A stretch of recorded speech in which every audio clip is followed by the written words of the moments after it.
ang inyo lang ang pamumuhay maging karapat-dapat sa Ebanghelyo ni Kristo. ay maging karapat-dapat sa Ebanghelyo ni Kristo.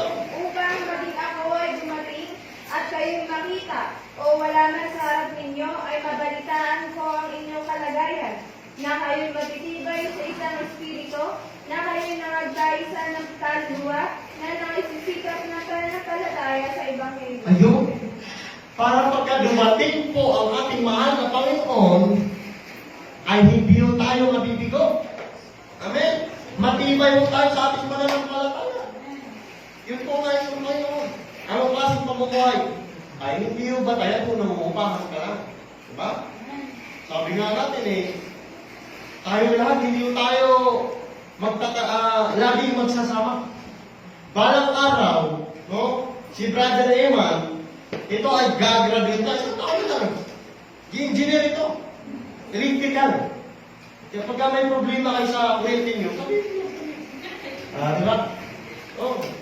Pagka may kurente na mataas ang voltahe, pahawakan nyo lang sa kanya yun.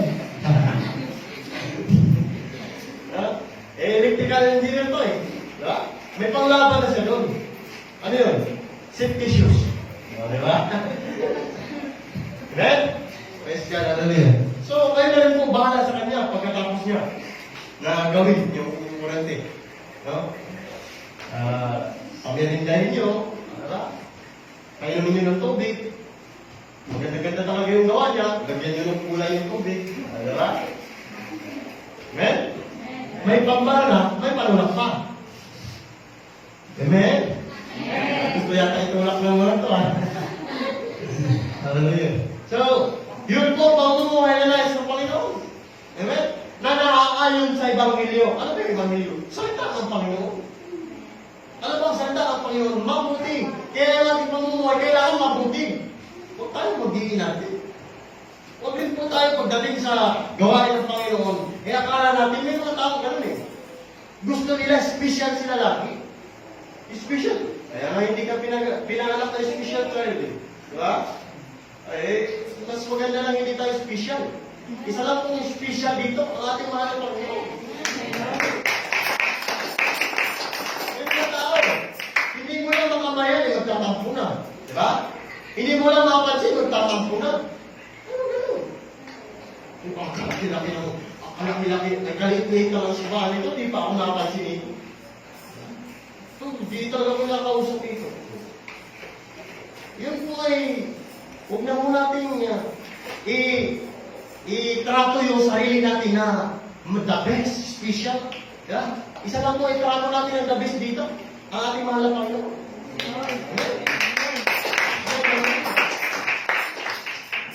Ayon naman dito sa Hebreo, Kapitulo 13, ang talata po ay 5. Mag-ilag kayo sa pag-ibig sa salapi. Ayun, mag-ilag tayo sa pag-ibig sa salapi. Magkasya kayo sa inyong pinatanggilik. Magkasya, ibig sabihin, ikaw ay kontento na. Tuloy. Sapagkat siya rin ang nagsabi, sa anumang paraan ay hindi kita papagkukulangin. Sa anumang paraan ay hindi kita pababayaan. Yun. Amen? Kahit na ngayon ay wala kang pasok sa trabaho, alam ko natin na mahirap po talaga. No? Walang pasok ang iba. Wala rin po tayong pasok. So, wala tayong pera. Wala tayong pera ngayon. Mukha lang tayo maraming pera. Mukha lang. Pero yung bulsa, walang laman. Mukha lang Di ba? Sister Budget, Sister Budget. Mukhang maraming pera yan. Pero yung wallet niya, makapal. Makapal yung wallet. Alam niyo mga laman? Mga resibo. Bayarin. Diba? Yung laman. So, marami dito. Mga mukha ka lang kung mapipira. Hindi mo kapira, mapipira. Saka naman yung ibang tao pagkagano. Hindi yung mapipira, kundi ang mukha ay talagang mukhang mapira. Okay lang yung mukhang mapira. Diba? Kaysa naman na mukha ka lang mapira, pero wala talaga. Joke Nagawang ko yan, ha, mga kapatid? Yes, ka, kapatid.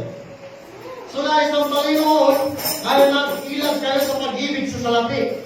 Tandaan mo natin, ha? Linawin lang po natin. Brother, ibig mong sabihin, brother, tinuturo ko na huwag tayong gumamit ng pera. Kasi ang sabi ron, mag-ilag tayo sa pag-ibig sa salapi. Tandaan mo natin, hindi ko sinabi rito, mag-ilag tayo sa salapi. Ang sabi ko riyan, mag-ilag tayo sa pag-ibig sa salapi. Ngayon, pagka nilakutan mo ng pag-ibig, yung paghanap sa salapi, apay wala ka ng time sa Panginoon. Bakit? Kahit linggo, mag-overtime ka. Kaya tingnan mo, nagkaroon ng lockdown, malay mo, ginawa ng Panginoon to, para ikaw makadalok sa gawain ng Panginoon. Amen? Alam niyo po, nung wala akong lockdown, abay malaya ang mga tao. Pagkalinggo, 1, 2, 3, 4. Nung nagkaroon ng lockdown, abay, 5 kamay mo, di mo na magkasya, mabilang sila eh. Diba? Lalo-lalo na nung unang gabi natin dito, nung gathering, unang gabi, abay, wala nang maupuan, diba? Nakakagulat sila eh. Biglang lockdown, tumit tayo. Grabe. Diba? Hindi naman natin masusunod kahit masisi kaya na tayo. Nagulat din tayo. Nagulat tayo sa dami ng mga tao. Diba? Sige. Pero patuloy pa rin po tayo, mga kapatid. Kahit isa man, dalawa, sabi ng banal ng sulatan, isa man, dalawa, o tatlo na nagkakatipon sa aking pangalan, ako ay nasa kanilang kalan.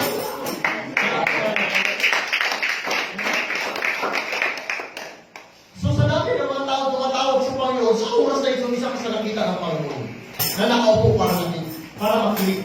Amen? Kung naman yung nakaupo ka, pero yung isip mo na sa labas. Diba? Nakaupo ka rin, nakikinig ka. Grabe, sabi mo, nakikinig talaga ito. Diba? Yung talaga ito, nakatitig talaga. Pero bakit parang tulad ako? Parang hindi na pumipikit yung mata. Parang diretso na lang. Parang problema rin. Hindi. Hindi. Yun pala, may naisip sa labas. Alam mo ba yung naisip? Ito lang pala, dadalaw ang barangay. Grabe naman. Ang isipin mo kung kailan dadalaw ang Panginoon sa buhay mo. Diba? Ay, alam niyo po ba? Meron pong dumadalaw sa buhay natin. Oh, si Mr. K. Kailan si Mr. K? Dumadalaw yan. Diba? Si Mr. K. Alam niyo yun? Mr. Kamatayan. Diba? Oh, sino bang pinaka-the best na madalaw sa inyo? Oh, alam niyo si Mr. K. Tulad sa isang kwento. Si Mr. K. dumalaw sa isang kapatid sa kanyang bahay. Takot na takot ang mga kapatid na ito kasi si Mr. K. may dalang sanggot.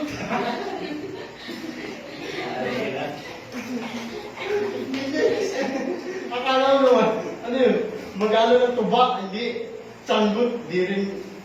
May dalang sanggot ka, di ba si Mr. K? Alam mo, pagpasto, katuloy na. So, nandun si Mr. K. Pinatuloy niya. Ano sabi niya? Oh, ba't nandito ka? Okay, bata pa ako, 40 pa ako Dapat kasi pag dinadala mo, 60, 50, mataas.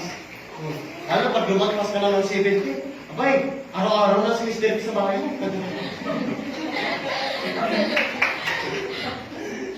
Di ba? Tapos na doon. Sige, pasok. Sa alam niya, pamirinday niya, baka sakaling, daanan na lang siya. Kasi yung DSW niya, dinaanan eh. Pag Mr. K, kasama ka, pagka DSW rin, dadaanan ka. Talaga mo lang niya ito. Unfair yun. So, pinamirinda niya si Mr. K. Natakot siya. Pinag-uusapan niya. Alam mo na siguro, kapatid, bakit ako nandito? Ay, mamaya na yan, mirinda ka muna. Mr. K. Pinamirinda niya. Alam mo kasi, bakit ako mamaya na pag-usapan natin. Meron na ako. Sakali magbago isip. Diba? Pinamirin niya. Maya-maya meron na si Mr. K. Iniwan ni Mr. K doon sa pintuan ng CR yung kanyang pangkawit. Pangkawit, mangga. Pangkawit. Iniwan niya ron. Maya-maya, itong isang kapatid na ito, pumasok sa CR. Balik si CR, wala si Mr. K. Diba? Pumasok sa CR si Mr. K. Nagmadali itong kapatid na ito. Tinignan niya yung libro, yung aklat ng, yung may pangalan. Tinignan niya. Number 1. Abay, yung pangalan niya. Pangalan niya, gulat siya. Binura niya. Pangalan niya, lagay niya sa dulo. Maya, dapat. Paglabas na si Mr. King. Ang sarap ng merenda. Sige, dahil sa ang ganda ng pagtanggap mo sa akin, dapat ka pa talagang mabuhay pa para pumarisang ka. Di ba? Gusto ng Panginoon maganda ugali natin para mababuhay natin. Di ba? Ganun gagawin ni Mr. King. Kaya, sa oras na ito, ganito na lang. Dahil ang biro ka rito, ang kunin ko na lang pangalan, yung pinakaulit.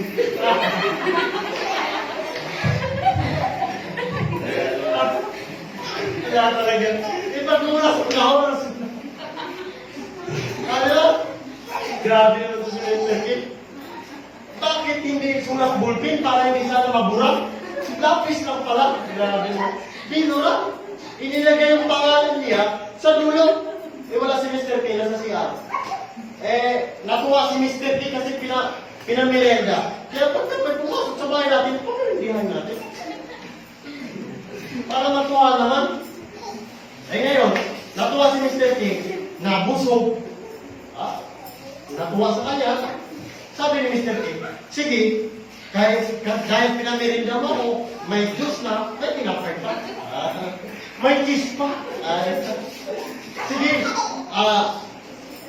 ang kukunin ko na lang sa araw na ito, yung nasa pinakahuli na pangalan. Okay sa una. Wala siyang takas kasi yung pangalan niya, nilagay din naman niya sa huli. So, wala ho. Pagka mandaraya tayo, alam mo, Panginoon yun. Diba? Ang Panginoon mo may kontrol na lang. Kaya nga po mga kait, oras mo na talaga. Diba? Talagang, nagustuhan ka ng DSWD. Please ka pa.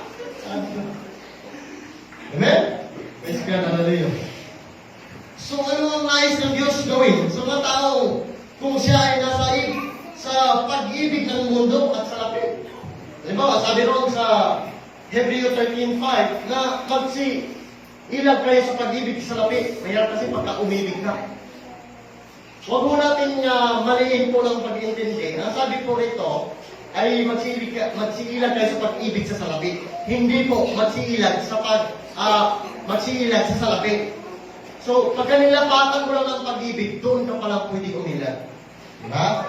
Pagka iniibig mo kasi ang salapi, talaga wala ka na tayo sa Panginoon. Diba? Pera ka na ng pera. Sa isip mo pera, tulala ka na habang nakikinig. Diba? Kasi iniisip mo pera. Yung kulay blue na merong 3 abogado. Grabe. Diba? Tapos narinig ko sa kapitbahay, meron na daw sila. Diba? Meron pa nga sila 2 kaban eh.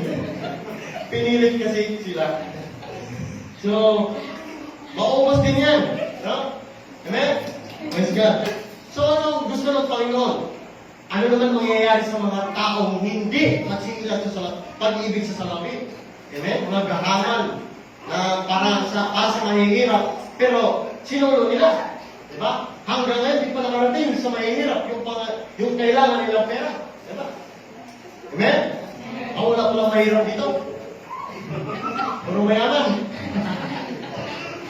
Hindi na kayo kailangan pala ng ministro na din, ha? Sige. So, ano po ang gagawin ng Panginoon?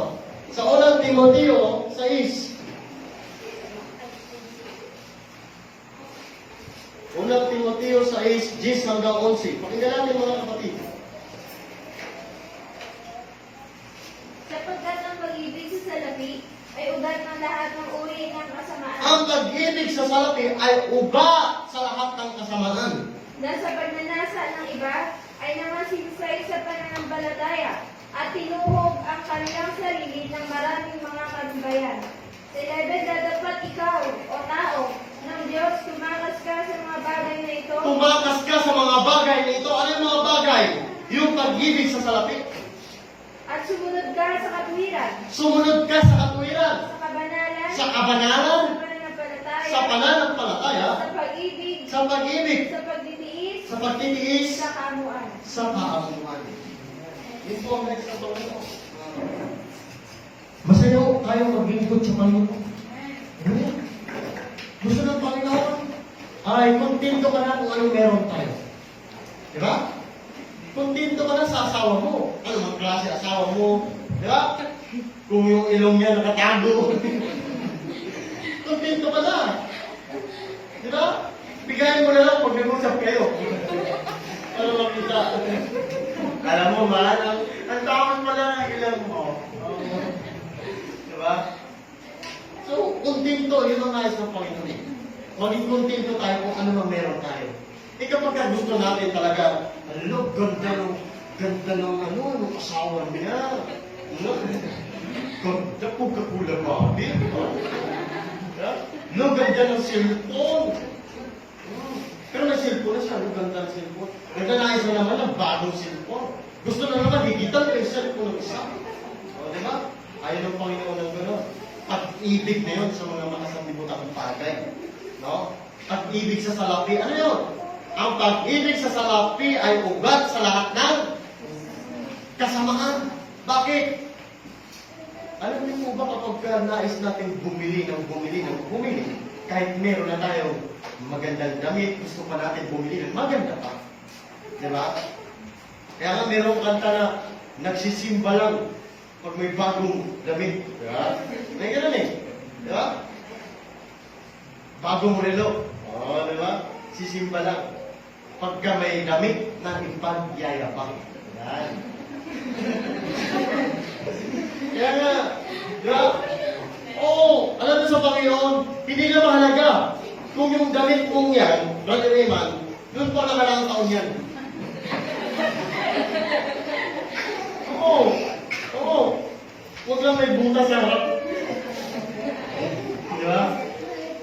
Wala nga. Hindi mahalaga sa Panginoon kung naligo ka ngayon.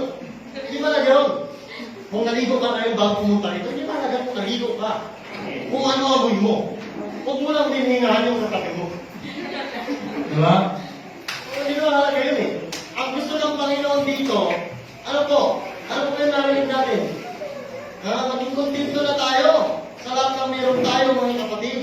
At ang gusto ng Panginoon, ito po, na dapat ikaw tao ng Diyos. Hello? Lahat ng tao ng Diyos, sumigaw ng praise the Lord. Salamat naman at lahat tayo tao ng Diyos. Amen? May tao ba ang demonyo dito? Wala. Walang kuwang ang tao ng demonyo dito. Lahat tao ng Diyos. Ito po yung tao ng Diyos. Mga tao ng Diyos, pakinggan mo natin. Ang sabi po ng Panginoon, tumakas ka sa mga bagay na ito at sumunod ka sa katuwiran sa mga bagay na ito at sumunod ka sa katuwiran, sa kabanalan, sa pananampalataya, ayun, pananampalataya ka sa Diyos. No? Sa pag-ibig sa kapwa mo, sa pagtitiis, tiisin mo. Huwag kang mahiya sa kapwa mo. Kahit parang napapahiya ka na, huwag kang tumigil sa paglilingkod sa Diyos. Kahit wala ka nang makain masyado, magtiis ka. No? Huwag kang mag-alala. May kapitbahay tayo. Amen? Praise God. Diba? May kapitbahay tayo kapag wala lang tayo talaga makain. Simple lang. Ang bango ng minuto niya. Ang bango. Siguro masarap yan. Kapatid, huwag tayong mahiya. Kapatid, napakatigas naman siguro ng puso na yun kung di pa makaintindi. Amen? Praise God. So yun po nga, serious, magtiis po tayo. Kasi pagka wala kang, pag di ka nakatiis, no? Pag di ka nakatiis sa buhay mo, kung walang pagtitiis, wala ka ngayon dito. Yung antok mo, kahit na parang, Makukuntog ka na sa katabi mo. Tinitiis mo yan. Di ba? Tinitiis mo. Gusto ng Diyos na pagtitiis. Sa lahat ng bagay, magtiis tayo. Kaya nag-aaway kayo ng mag-asawa, magtiis ka.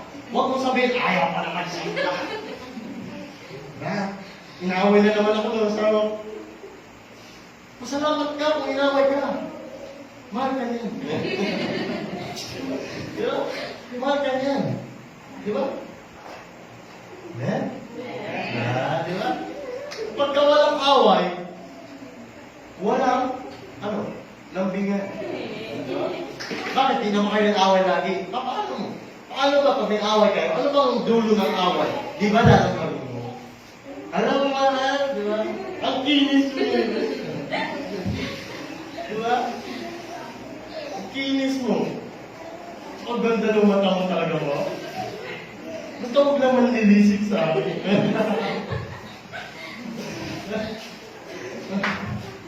Oh, nilalambot agad yung suliman mo. Kasi naman,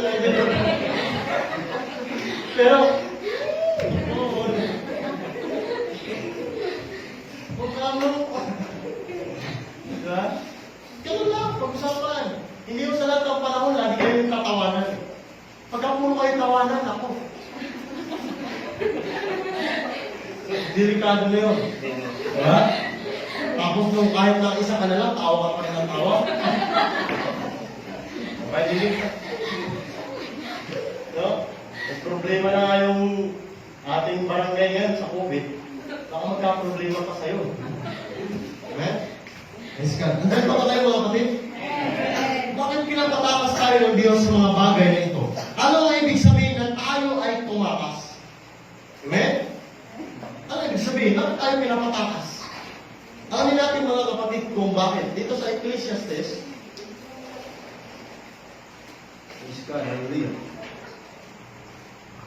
Kapitulo 11, versikulo 10.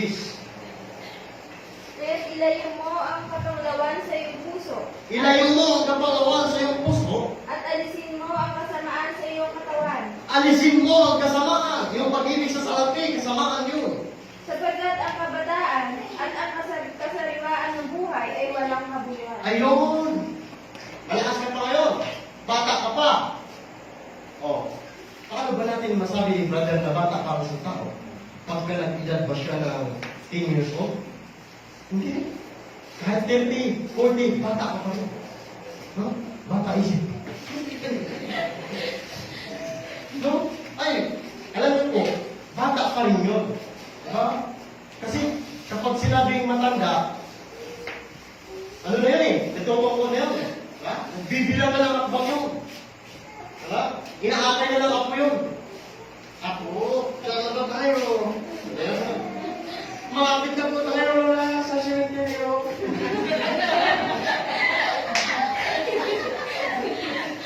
Ay, naku, ang ako ka. Suntok dito ka. Mag-ihat ka ako ha. Baka papunta na tayo sa kanal. Diba? So, yun pong matanda. Diba? Matanda. Eh, pagka 40, at talagang nakakilala pa ng kaibigan, ay bata kayo. Mayroon naman pagka malabo din paningin. Hello? Sino yung malabo paningin dyan? Di na nakakilala ng kaibigan. Diba? Di na nakakilala ng magulang, kapatid. Ay malabo na matanong. Matanda tawag mo. Matanda na. Amen? Maraming yun, lumabo, mata. Dahil sa cellphone. Diba? Kaya cellphone, malabo ang mata. Kaya pagtanda, magsasalamin na. Yung salamin na pakakapal.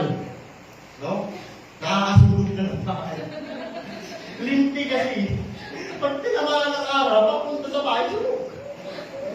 Amen? Hallelujah. So magsitalas tayo sa mga bagay na ito. At mga bagay na ito, yung mga kasamaan. Bakit? Yung ating paging kalakasan o kabinataan, walang kabuluhan pala ito. Magkaroon naman tayo ng kabuluhan pagka lumapit tayo sa Diyos, nagsingkot tayo sa Diyos. Amen? Praise God, hallelujah. Eh kapag matalino o marunong, ano dapat gawin mga kapatid? Eh pagka kailan natin masasabi ang isang tao na marunong at matalino siya? Diba? Kasi maraming nagmamarunong ngayon eh. Marami rin nagsasabing matalino sila. Matalino sa paggawa ng kalokohan. Di ba? Nung nakaraan lang, nahuli. 19 years old. Hacker ng mga account. Ang daming pera na nanakaw niya. No? Pero nahuli talaga siya ng mga NBI. Bata pa. Ang talino kasi niya. Marunong siya sa computer. Tapos nagbibinta siya ng mga tools sa mga hacker din. Siya yung mastermind. Ang talino ng batang ito. No? Dapat, ang ginawa niya yung tulad nung nahuli sa ang bansa yun, sa Amerika ba yun? Ang talino, alam niyo ba, ang napakalaking pera ang nakuha niya sa mga bangko. Nimi-withdraw niya. Pero alam niyo yung ginagawa niya? Binibigyan niya sa mga paampunan. Oh, yung pera. Payat na batang yun. Pero alam niyo yung bibitayin na siya kasi bitay kasi yung doon sa kanila eh. Sentensya eh. Mabigat ang kasalanan. Grabe, daming bangko na isara doon. Kasi talagang nahahak niya ang pera. Nakukuha niya. So, ang ginawa sa kanya, binintay siya, nakangiti siya, masaya siya mga kapatid. Kasi ang dami niya pa nang natulungan. Nung tinignan niyo isang paampunan doon, napakalaki ng pera nandun, doon pala sa kanya galing. So, lahat ng pera na yun, binibigay niya sa mga mahihirap. Pero hindi naman po pwede yung gagawa ng mabuti sa mali na paraan. Amen? So, gusto ng Panginoon, mga kapatid. Kung kayo po ay matalino, anong dapat natin gawin? Ito po ating alamin ngayon. So, kaya natin malalaman kung ang tao ay siyang matalino. Ang sabi dito sa Santiago, Kapitulo 3:13.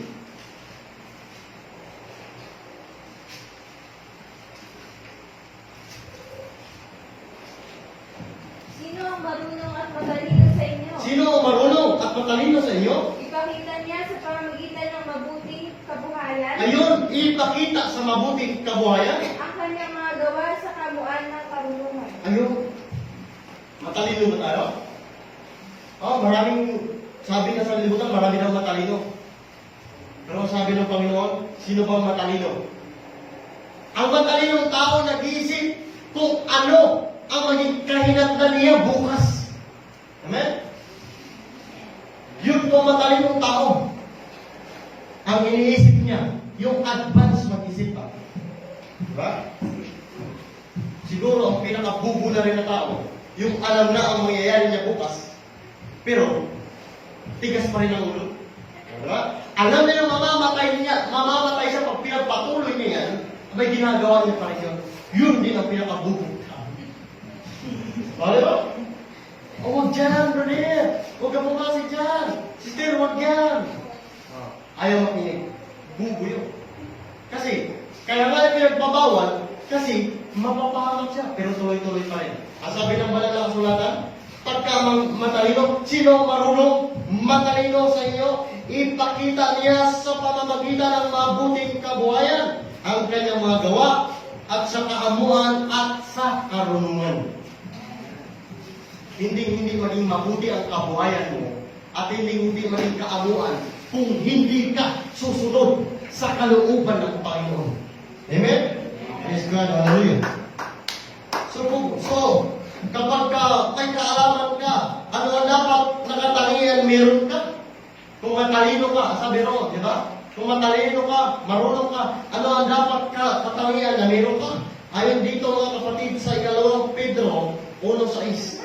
2 Pedro 1:6. Malapit na po. At sa kaalaman ay ang pagpipigil. Ang kaalaman ay pagpipigil. At sa pagpipigil ay ang pagtitiis. At pagpipigil ay pagtitiis. At ang pagtitiis ay ang kabanalan. At ang pagtitiis ay ang kabanalan. Amen? Bakit?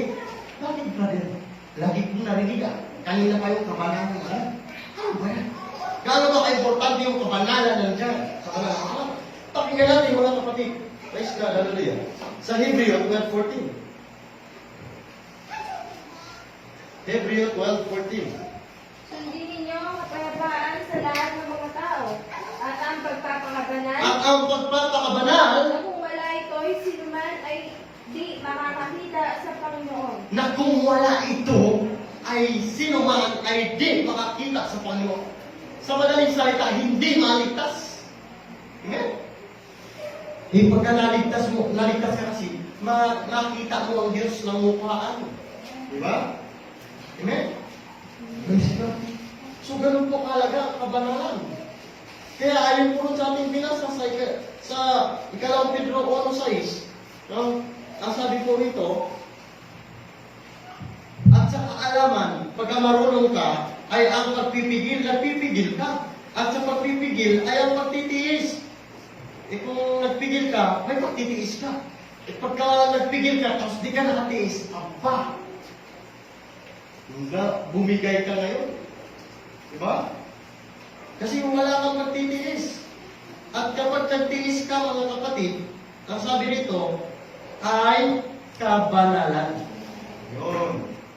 Ay, di ko gagawin to. Kasi ang narinig ko, sabi ni brother, bawal. Ay, bawal ito. Ayaw kong gawin to. Diba? Dahil, nakarinig sa Panginoon, nagtiis ka. Ano ka? Tawag sa'yo, banal ka. At pag banal ka, balang araw, ililigtas ka ng Panginoon. Amen? Praise God. So, ano ba ang aral ng Diyos? Mga kapatid, ano ba ang aral ng Diyos? Sa unang Timoteo, sa 6:3, pakinggan natin po mga kapatid. Unang Pedro, sa 6:3. Unang Timoteo, sa 6:3. Kung ang sino may nagtuturo ng ibang aral Kung ang sino man nagtuturo ng ibang aral, at hindi sumasang-ayon sa mga salitang nakagagaling, tandaan, kung hindi sumasang-ayon sa salitang nakakagagaling, ano nakakagagaling? Tuloy. sa makatuwid ay sa mga salita ng ating Panginoong Jesucristo Sa salita ng Panginoon si Kristo. at sa aral na ayon sa kabanalan. Sa aral na ayon sa kabanalan. Abay, maraming reliyon yan. Wala nito. Wala. Tingnan mo member nila. Sugarol pa rin. Yeah? Sugarol. Nahuli. Bawal ngayon sugarol. Diba? Marami ngayon umiinom sa labas. Nahuli. Oh. Diba ang mangyari? Pahamak. Bakit? Naroon na yung paglilingkod sa Panginoon, tinuturo ng Panginoon, yung aral ng Panginoon, ayaw sundin. Gusto nila sundin yung sarili nila. Pahamak. Diba? Kapahamakan ang nangyayari mga kapatid. Yan ang uri ng kabanalan.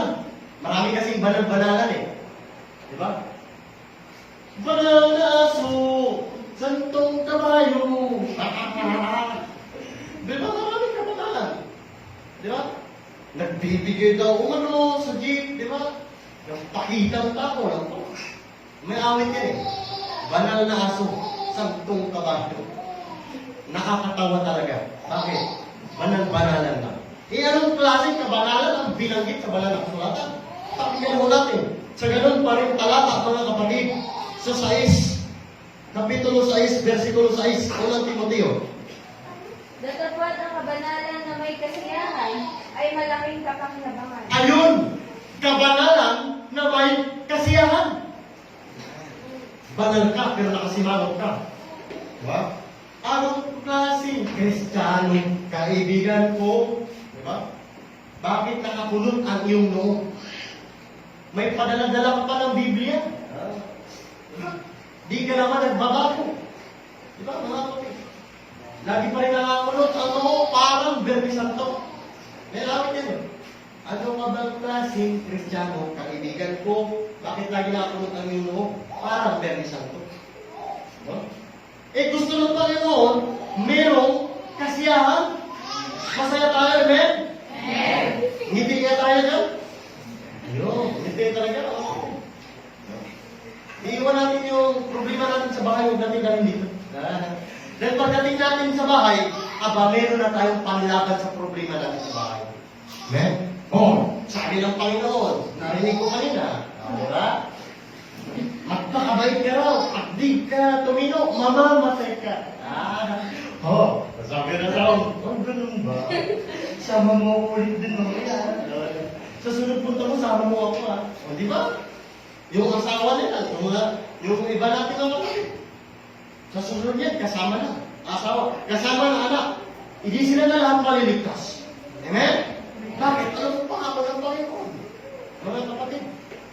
Ay, siya, pakinggan natin dito sa gawa. 16. Gawa, 16. 30. Pakinggan natin, mga kapatid. 30 o 31. At 30, at sila'y nilabas at sinabi, 31. at kanilang sinabi, manampalataya ka sa Panginoong Hesus at maliligtas ka, ikaw